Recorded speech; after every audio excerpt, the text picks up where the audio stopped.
Paremos de usurpar a vinha que não é nossa. Paremos de impedir as pessoas a encontrar a salvação. A única ordem que Deus nos deu foi: chame trabalhadores. E não fala nada. O administrador fala alguma coisa aqui? Fala nada, só chama. Segunda ordem, olha aí na sua Bíblia. Segunda ordem dada ao administrador. Olha aí na sua Bíblia. Você está encontrando?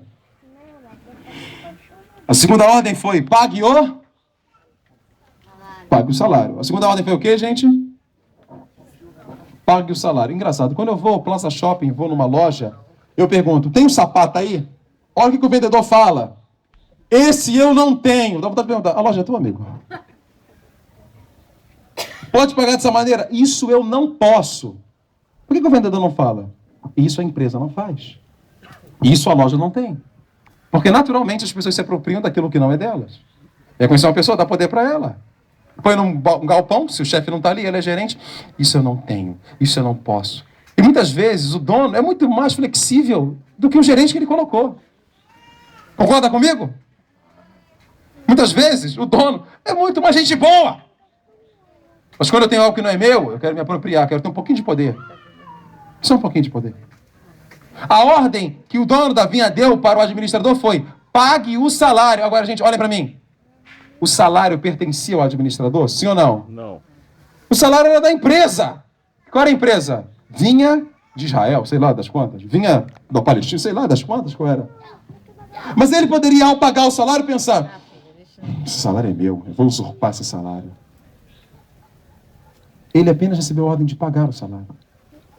Não podemos nos apropriar de um salário que não é nosso. O salário é do dono da vinha. O administrador deve apenas pagar o salário e não usurpá-lo. O administrador pagou um salário que não era dele. Esta foi a segunda ordem. Pague o salário. E é um salário que não é seu.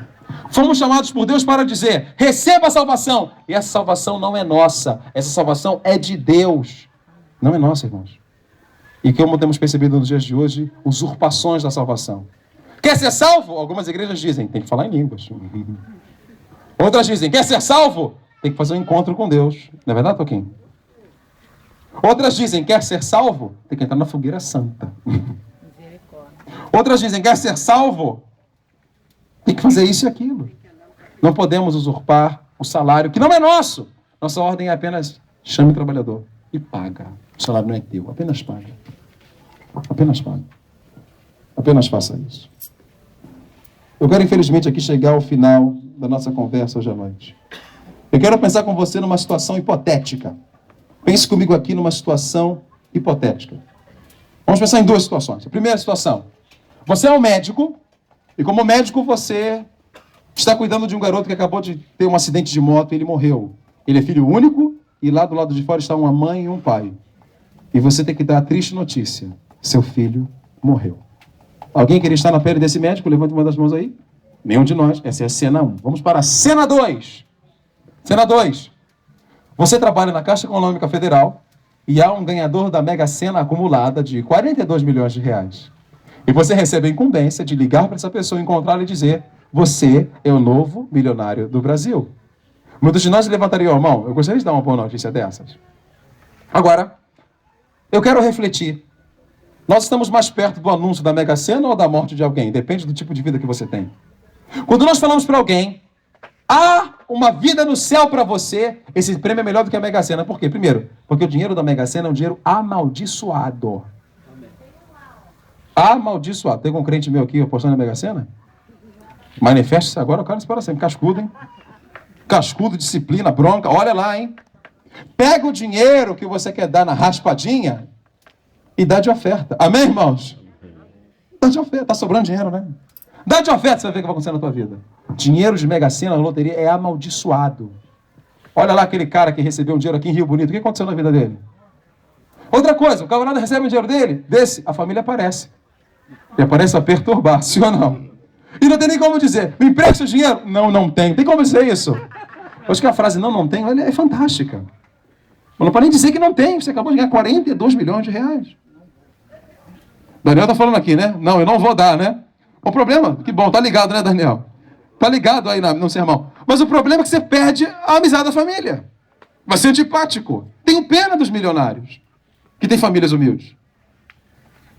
A Bíblia diz que nós devemos ajuntar tesouros no céu, porque os tesouros da terra, a traça e a ferrugem consomem, e os ladrões minam e roubam, mas os tesouros do céu, traça e ferrugem não existem, e os ladrões não minam e roubam. A salvação é algo semelhante à Mega Sena numa coisa: nossos parentes também virão, porque vão perceber que nossa vida mudou. Amém. Porque quando a gente ganha a salvação, eles vão perceber: essa pessoa mudou. A diferença é que na Mega Sena vão vir para te perturbar, mas na salvação vão vir para dizer: me fala de Jesus. Fomos chamados por Deus como administradores. Nós somos os donos da salvação para dizer: venham trabalhar na vinha de Deus. Tem um salário para vocês que é a vida eterna nos céus. E a grande orientação, eu quero terminar agora. Terceiro lugar, terceira ordem. Começa a pagar do último. Eu quero terminar esse sermão falando duas coisas. Ontem eu estava conversando com o Zilá de madrugada sobre isso. Zilá falou que leu um livro. Cadê Zilá na multidão? Cadê Zilá na multidão? E o livro que ela leu falava que a Bíblia tem uma dupla mensagem. Eu também creio. A Bíblia pode ter uma mensagem prática, a Bíblia pode ter uma mensagem espiritual. Quando aqui no texto o administrador começa do último, eu creio que aqui tem uma mensagem prática. Quando eu tenho na minha mão o dinheiro da diarista e das Casas Bahia e não tenho outro, qual que eu devo pagar primeiro? A diarista. A diarista. Amém, irmãos? Amém. Porque a diarista tem muito menos condições de se proteger do que a Casas Bahia. Sem aquele teu dinheiro, o dono das Casas Bahia continuará riquíssimo. Ele tem seguro. Daniel, quais são os seguros que uma loja dessa pode ter? Vários, né? Quais, por exemplo, meu churrasqueiro? Responsabilidade civil, Algum outro? de vida, Outro? perdas e danos, Outro? danos morais. E a diarista? Também pode, se ela quiser pagar, né? Mas ela não conhece o Daniel. Então ela não tem. E a diarista, qual ajuda que ela tem? A ajuda que ela tem é o salário dela, é o trabalho dela. Né? Somente o trabalho dela. Obrigado, Daniel. Preste atenção. Quando eu tenho um grande que eu estou devendo e um pequeno, olha o princípio que a Bíblia... não sou eu que estou falando, é a Bíblia. Começa do último. E os últimos foram os que trabalharam menos. Que, na ordem natural das coisas, receberiam menos.